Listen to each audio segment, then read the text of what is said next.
रुद्राक्ष के दाने प्राचीन कहानियों में डूबे हुए हिंदू परंपरा में एक पवित्र स्थान रखते हैं। ये दाने एलायोकार्पस गणित्रुस पेड़ के फल से प्राप्त होते हैं, जिनके बारे में माना जाता है कि ये भगवान शिव का दिव्य आशीर्वाद रखते हैं। रुद्राक्ष के बारे में कई मिथक हैं। कुछ का दावा है कि महिलाएं या विशिष्ट व्यक्ति इन्हें नहीं पहन सकते। ये गलत फहमियां हैं। रुद्राक्ष उन सभी के लिए है जो आध्यात्मिक शांति और कल्याण चाहते हैं। रुद्राक्ष के दानों को उनके मुख की संख्या के आधार पर वर्गीकृत किया जाता है। एक मुखी रुद्राक्ष से लेकर दुर्लभ गौरी शंकर तक, जिसमें 2 जुड़े हुए दाने होते हैं। प्रत्येक प्रकार के रुद्राक्ष विशिष्ट ऊर्जा और लाभों से जुड़े होते हैं। हालांकि रुद्राक्ष की प्रामाणिकता सुनिश्चित करना महत्वपूर्ण है, क्योंकि नकली बहुत है। असली रुद्राक्ष के दानों पर प्राकृतिक निशान और एक अलग बनावट होती है। रुद्राक्ष पहनना एक व्यक्तिगत और पवित्र अभ्यास है, जबकि कोई कठोर प्रतिबंध नहीं है।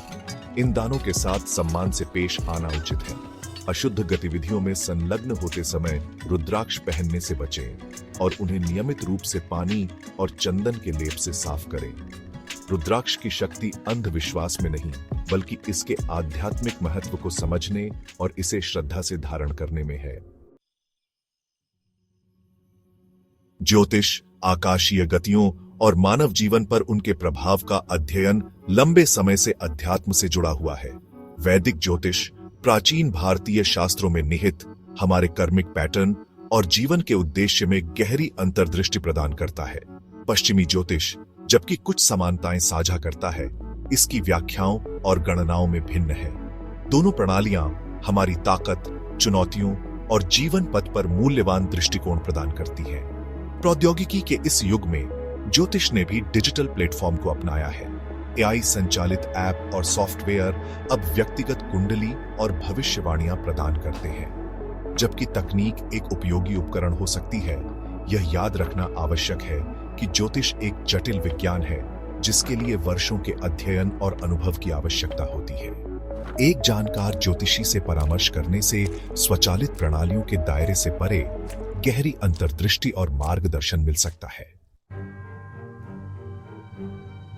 मंत्र, पवित्र ध्वनियां या छंद आध्यात्मिक विकास के लिए शक्तिशाली उपकरण हैं। ये स्पंदन जब ध्यान और इरादे से जप किए जाते हैं तो चेतना को ऊपर उठा सकते हैं और हमें उच्च लोकों से जोड़ सकते हैं।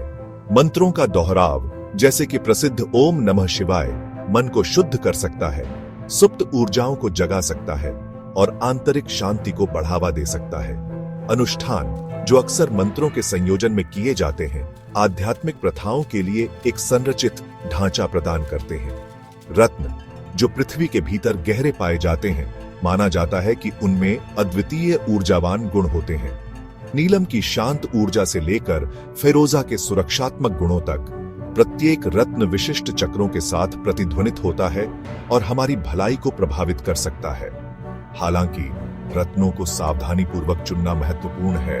उनकी प्रामाणिकता और हमारी आवश्यकताओं के साथ ऊर्जावान संरेखण पर विचार करना। आज की विविध और परस्पर जुड़ी दुनिया में आध्यात्मिक समावेशिता को अपनाना सर्वोपरि है। आध्यात्मिक ज्ञान जैसे रुद्राक्ष, ज्योतिष, मंत्र और रत्न सभी के लिए सुलभ होना चाहिए, चाहे उनकी पृष्ठभूमि, विश्वास या सामाजिक स्थिति कुछ भी हो। इन प्राचीन ज्ञान परंपराओं को सम्मान और खुलेपन के साथ साझा करने से जीवन के सभी क्षेत्रों के लोगों के बीच समझ, सहिष्णुता और एकता को बढ़ावा मिल सकता है। आध्यात्मिक विकास आत्मखोज की यात्रा है और आत्मज्ञान के अनगिनत रास्ते हैं।